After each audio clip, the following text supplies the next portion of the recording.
Dernière heure, le Barça a déjà pris une décision entre Luis Diaz et Nico Williams, et ce n'est pas tout. Joan Garcia signe un contrat de 5 saisons avec le club catalan. De plus, 6 clubs sont en compétition pour la signature de Pablo Torre. Et attention, le Barça a été sanctionné et devra débourser 15 millions d'euros à l'UEFA. Mais avant de vous raconter tout cela en détail, abonnez-vous à la chaîne, laissez un like et activez toutes les notifications. Ainsi, vous serez au courant de tout ce qui se passe dans notre Barça. Merci beaucoup de nous accompagner. Le voyage de Joan Laporta à Munich pour assister à la finale de la Ligue des Nations de l'UEFA n'a pas été seulement une démonstration de soutien aux 6 joueurs du Barça appelés en sélection espagnole. Dans les coulisses, il s'agissait d'une manœuvre stratégique de la part de la direction blaugrana. L'objectif principal était plus diplomatique que sportif. Laporta a profité de l'occasion pour rencontrer Alexander Cefrin, président de l'UEFA, dans une tentative d'apaiser les tensions croissantes entre le club catalan et l'instance européenne. Le déclencheur du conflit a été la notification envoyée la semaine précédente par l'UEFA au Barça, l'informant d'une amende élevée de 60 millions d'euros. La sanction concerne l'utilisation présumée abusive de bénéfices comptables générés par des pertes d'actifs incorporels entre 2022 et 2025. C'est la deuxième sanction de ce type imposée au Barça. L'année précédente, le club avait déjà reçu une amende de 500 000 euros pour le même motif, déclarer des revenus qui, selon l'UEFA, n'existaient pas réellement dans les bilans financiers.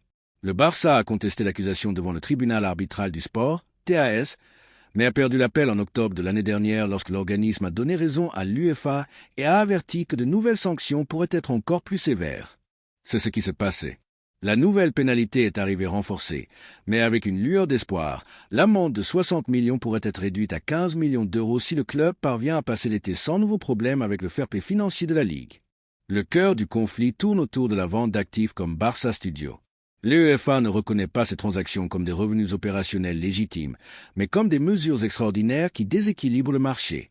Laporta, cependant, soutient que tout a été fait avec l'aval préalable de la Liga elle-même et renforce l'idée que le Barça, en tant qu'entité associative et non une société anonyme sportive, ne peut pas recourir à l'augmentation traditionnelle de capital comme d'autres clubs.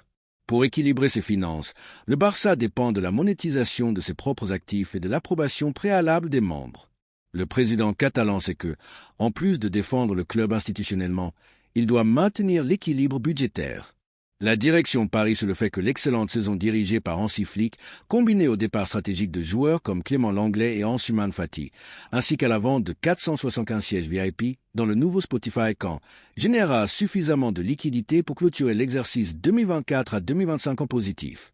Un autre point vital est le retour à la règle dite 1 pour 1, qui permettra au club d'enregistrer de nouveaux contrats comme celui de Lamine Yamal sans restriction. L'objectif est d'atteindre cet équilibre avant le 30 juin, date clé pour les inscriptions et les renforts d'été, comme le gardien Joan Garcia, déjà pratiquement confirmé. Bien que les 15 millions d'euros représentent un impact négatif, le club traitera ce montant comme une dépense extraordinaire, cherchant à éviter qu'il n'affecte la marge opérationnelle. Le véritable défi maintenant est de résoudre définitivement l'imbroglio de la productrice Barça Studio, qui est aujourd'hui fragmentée entre 5 investisseurs différents, tous sous l'égide du fonds Bridgebur Invest. Laporta croit que, par le dialogue et la planification, il est possible d'éviter des sanctions plus lourdes et de donner au club un horizon plus stable dans les années à venir. Le milieu de terrain Pablo Torre redevient un protagoniste sur le marché des transferts de cet été européen. Le joueur du Barça cherche une nouvelle direction pour sa carrière après n'avoir pas réussi à s'imposer sous les ordres de l'entraîneur Hansi Flick. Signé par le club catalan à la mi-2022, Torre n'a pas encore réussi à s'imposer dans l'équipe principale en raison de la forte concurrence au milieu de terrain blaugrana. Cette saison, le jeune joueur a disputé un peu plus de 400 minutes sur le terrain, un chiffre considéré comme faible pour quelqu'un en phase de développement. Bien qu'il ait démontré du talent lors de ses rares apparitions, le manque d'opportunités l'a conduit à exprimer ouvertement son désir de changer d'air. La priorité de Torre est claire: trouver une équipe où il puisse jouer régulièrement, gagner en protagonisme et continuer son évolution technique et tactique. L'intérêt pour sa signature est grand. Sur la scène espagnole, des clubs comme Séville, Girona, Valence et Osasuna ont déjà manifesté leur désir de compter sur ses services. Séville, sous la direction sportive d'Antonio Cordon, apparaît comme le plus insistant. Les Andalous avaient déjà tenté de le signer lors du mercato hivernal, mais reviennent maintenant avec une proposition de prêt qui permettrait aux jeunes joueurs de gagner en expérience en Liga. Girona, où Torre avait performé lors d'un prêt précédent, est également disposé à répéter la formule. Valence et Osasuna observent attentivement, tandis que le Bayern Leverkusen d'Allemagne et Porto du Portugal surveillent la situation depuis l'étranger. Cependant, le Barça montre une préférence pour le maintenir en territoire espagnol afin de faciliter son suivi et son éventuel retour. Les négociations restent actives, avec le Barça cherchant à garantir des clauses qui lui permettent de maintenir le contrôle sur l'avenir du joueur, soit par un simple prêt, soit par une clause de rachat en cas de vente définitive. La décision, cependant, ne devra être prise qu'après la dispute de l'Euro Espoir, une compétition qui pourrait encore revaloriser le nom de Pablo Torre sur le marché. Si vous avez apprécié la vidéo jusqu'à présent, n'oubliez pas de mettre un like et de vous abonner à la chaîne. C'est gratuit et cela nous aide beaucoup. Activez la cloche pour ne manquer aucune nouvelle du Barça. Merci pour votre soutien. Continuons avec plus d'informations. Le Barça a fait un pas décisif pour finaliser la signature du gardien Joan Garcia. Après des semaines de négociations discrètes et de réunions intenses, les derniers détails ont commencé à s'aligner, indiquant que l'arrivée du jeune gardien au club catalan est très proche de l'officialisation. Ce mardi, 2 mouvements importants ont eu lieu dans les coulisses de la Cita Esportiva Joan Gamper. Le premier d'entre eux a été la visite de Ramon Valencia, avocat de Niagara Sport, l'entreprise qui représente Joan Garcia, aux installations du club. Pendant environ 2 heures, Valencia s'est réuni avec le département juridique du Barça pour examiner minutieusement le contrat et clarifier les clauses spécifiques de l'opération. Avec l'aval juridique confirmé, le président Joan Laporta a apposé sa signature sur le contrat qui lie Joan Garcia au Barça pour les 5 prochaines saisons. À ses côtés, le vice-président sportif Rafa Just a également signé le document, consolidant l'une des négociations les plus attendues de la saison. À partir de ce moment, le transfert du gardien de 23 ans peut être considéré comme pratiquement conclu, ne restant que la formalisation financière. Le club attend maintenant la libération des fonds nécessaires pour payer la clause de résiliation d'un montant de 25 000 € à l'Espagnol. L'attente est que le paiement soit effectué ce mercredi, ce qui fera de Joan Garcia officiellement un joueur du Barça. L'athlète se prépare même déjà à partir en vacances avec la tranquillité d'avoir son avenir réglé. Avec cette arrivée, le club commence à réorganiser sa structure de gardien. L'idée initiale de la direction est de compter uniquement avec Joan Garcia et le expérimenté Wojciechny. Il n'est pas encore défini qui occupera la 3e place dans cette position, ce qui peut directement impacter la hiérarchie de la Masia, affectant à la fois le Barça B et le Juvenil A. Pendant ce temps, Marc-André ter Stegen observe les mouvements à distance, conscient que bientôt il devra se réunir avec la direction sportive, une conversation attendue mais toujours sans date fixée.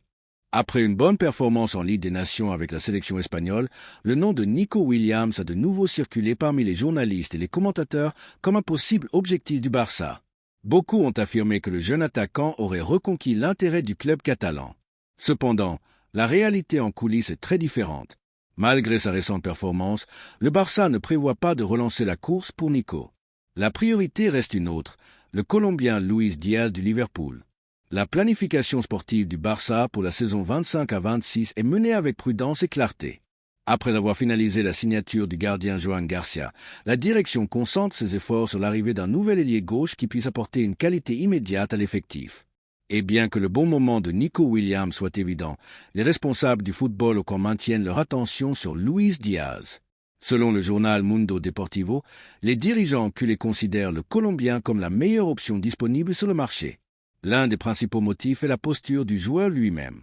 Luis Diaz s'est montré réceptif à l'idée de jouer pour le Barça et ne cache à personne son désir de quitter Anfield pour la Catalogne, une attitude qui a été valorisée en interne, surtout en contraste avec l'épisode d'il y a près d'1 an, lorsque Nico Williams a rejeté une offre concrète du Barça pour rester à l'Athletic Club.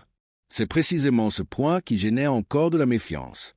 Le refus passé a laissé des traces, bien que Nico ait élevé son niveau récemment. Il y a une compréhension au sein du club que son profil ne correspond peut-être pas au moment actuel du projet. Luis Diaz, en plus d'être à un haut niveau technique, démontre de l'ambition et le désir de porter le maillot blaugrana, ce qui influence la décision. D'un point de vue financier, l'opération pour Nico serait théoriquement plus viable. Sa clause est d'environ 60 millions d'euros contre les 75 millions que le Liverpool pourrait demander pour Diaz. Cependant, dans le football moderne, ce qui est le moins cher n'est pas toujours ce qui est le plus convenable. L'identification avec le projet, le désir du joueur et la chimie avec le club sont des facteurs de plus en plus décisifs dans les transferts de haut niveau. Et maintenant, fans de Coué, nous voulons connaître votre opinion. Pensez-vous que le Barça a raison de continuer à miser sur Luis Diaz, même avec le bon moment de Nico Williams? Ou pensez-vous qu'il est temps de donner une seconde chance au jeune Espagnol, malgré le refus précédent? Qui a le plus l'air d'être un joueur du Barça? Laissez-nous votre commentaire.